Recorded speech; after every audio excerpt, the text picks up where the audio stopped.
আপনারা জানেন আজ আন্দোলনের ৩৮তম দিনে এসে মাননীয় মুখ্যমন্ত্রীর মনে হয়েছে আমাদের সাথে আলোচনা করা যেতে পারে। আমরা বারবার বলেছি আমাদের লড়াই মহামান্য সুপ্রিম কোর্টে যেমন আছে, যেমন চলছে ন্যায় বিচারের দাবিতে, ঠিক সেই রকম রাজ্য প্রশাসনের কাছেও আমাদের কিছু সুনির্দিষ্ট দাবি দেওয়া ছিল। मेरा सफेद तुरंत खुले, भरपूर झाग दे और इसकी स्मार्ट साइंस दे स्मार्ट केयर और फ्रेशनेस। मेरी चॉइस मेरा सफेद। আমরা মনে করি এই সুনির্দিষ্ট দাবি দেওয়ার জন্য আমরা বারবার বলেছি আমাদের দিক থেকে আমরা আলোচনায় বসতে চাই।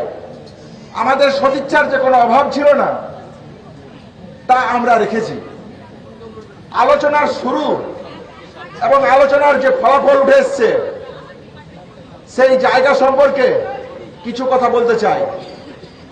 তিনি পরিষ্কার বলেছেন আমাদের যে ন্যায় বিচারের দাবি, যে ন্যায়সঙ্গত দাবি, সেখানে আমাদের যে যুক্তি, আমাদের যে প্রশ্ন ৯ তারিখের ঘটনাকে কেন্দ্র করে এবং ৩৮ দিনের তদন্ত প্রক্রিয়াকে কেন্দ্র করে যে গতি প্রকৃতি, সেই গতি প্রকৃতি থেকে তিনি এটা বলতে বাধ্য হন যে সিপি স্যারকে সরিয়ে দিতে হবে। তাহলে এই জয় সাধারণ মানুষ থেকে শুরু করে ডাক্তারি সমাজ, নার্সিং পড়ুয়া, সিস্টার, প্যারামেডিক্যাল ছাত্রছাত্রী সহ এই সমাজের সমগ্র অংশের। আমরা মনে করি তাদের যদি আকুণ্ঠ সমর্থন না থাকতো তাহলে হয়তো আজকে এই জয় আমরা ছিনিয়ে আনতে পারতাম না। আমরা মনে করি তাদের যদি আকুণ্ঠ সমর্থন না থাকতো তাহলে হয়তো আজকে এই জয় আমরা ছিনিয়ে আনতে পারতাম না। তার জন্য সবাইকে ধন্যবাদ। খুব লজ্জাজনক, আমরা যখন তদন্তের গতি প্রকৃতি সম্পর্কে প্রতিটা পয়েন্ট তুলে ধরি, তখন তিনি ডিসি নর্থের প্রসঙ্গে যখন আমরা বলি যে নির্যাতনার বাবা মার যে বক্তব্য, যে তথ্য যখন তুলে ধরি, তিনি তার কাছে মাথা নত করতে বাধ্য হন।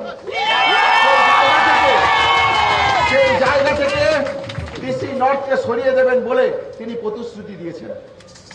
আজ আমাদের যে স্বাস্থ্য ভবন অভিযানের 5 দিন অতিবাহিত হতে চলেছে, আমরা মনে করেছি, আমরা বলেছি যে এই যে 7 দিন অতিবাহিত হতে চলেছে, আমরা বলেছি যে স্বাস্থ্য ভবন কি পরিমাণ দুর্নীতির জায়গা, দুর্নীতির চক্র।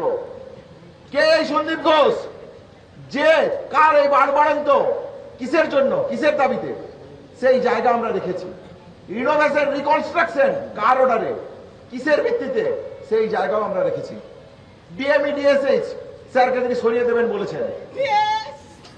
এটাও আন্দোলনের যেমন একটা জয় হিসেবে আমরা দেখি, ঠিক সেই রকমের আমরা প্যারালাল সাথে সাথে প্রশ্ন তুলেছি কেন প্রিন্সিপাল সেক্রেটারি নয়, তার ওই রিনোভেশন রিকনস্ট্রাকশনে কার সাইন ছিল, তিনি কি, কেন তিনি এই জায়গা থেকে অপসারিত হবেন না, সেই জায়গাও আমরা তুলে এনেছি। পাশাপাশি তিনি বলেছেন আমাকে এই জন্য একটু সময় দিতে হবে। তিনি সময় পেলে তিনি বলেছেন আমার উপর ভরসা রাখো। আমরা বলেছি আমাদের দাবি অত্যন্ত ন্যায়সঙ্গত এবং যুক্তিসঙ্গত, আপনাকে এই ব্যাপারে বিবেচনা করে দেখতেই হবে। এই জায়গা আমরা রেখেছি।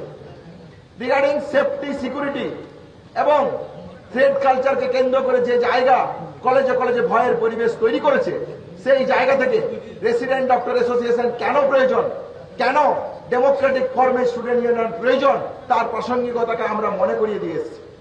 আমরা বলেছি যে কেন এগুলো কলেজের ভিতরে গণতান্ত্রিক পরিবেশ বজায় রাখার জন্য কেন প্রয়োজন, কেন 9ই আগস্টের ঘটনার সাথে এই রকমের ডেমোক্রেটিক পরিবেশ প্রয়োজন, তার প্রাসঙ্গিকতা আমরা তাদেরকে মনে করিয়ে দিয়েছি।